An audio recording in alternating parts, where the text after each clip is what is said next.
Àwọn agbébọn tó jí bàbá àtọmọ ẹ̀ mẹ́fà gbé ń béèrè fún $100 mílíọ̀nù.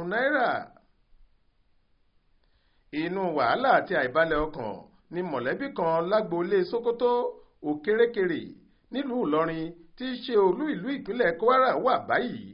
Ohun tó fà á tí ọkàn wọn fi gbọgbẹ́ gidi kò ju bí àwọn olubi ẹ̀dá agbébọn kan ṣe lọ ká àwọn ọmọ wọn kan mọ́lé. Wọ́n yìnbọn pa àbúrò Abdulfatai Alkadiriya, wọ́n jí ẹ̀gbọ́n Alhaji Monsor àtàwọn ọmọ rẹ̀ 6 gbé lọ tí wọ́n sì ti ń béèrè fún $100 mílíọ̀nù gẹ́gẹ́ bí owó ìtúsílẹ̀ báyìí.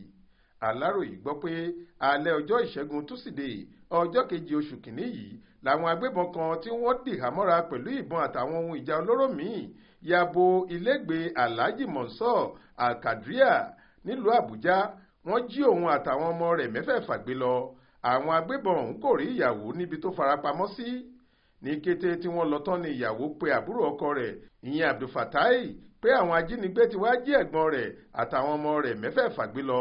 Ṣùgbọ́n níbi tí Abdulfatai ti jáde láti dóòlà ẹ̀gbọ́n rẹ̀ ni wọ́n ti yìnbọn fún un tó sì kú lẹ́sẹ̀kẹsẹ̀.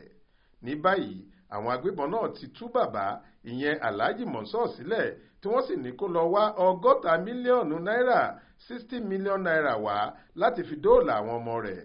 Gbogbo mọ̀lẹ́bí agboolé Sókótó Màsíngbà Òkèrékèrè nílùú Ìlọrin ti wá ń béèrè fún ìrànwọ́ gbogbo àwọn ẹlẹ́yinjú àánú àtàwọn tó rí ṣẹ́gi ọlà fún kí wọ́n ràn wọ́n lọ́wọ́ láti rí $100 mílíọ̀nù kó tó di ọjọ́ Ẹtì Friday ọjọ́ 12 oṣù kìíní ọdún yìí tí wọ́n dá fún wọn.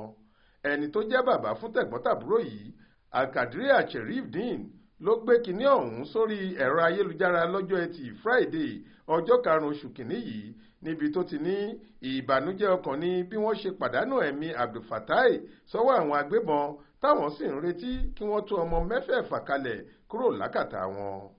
Ó ní àwọn agbébọn ọ̀hún ní káwọn tètè wá owó wá kíákíá kó tó di ọjọ́ Ẹtì Friday ọjọ́ 12 oṣù yìí.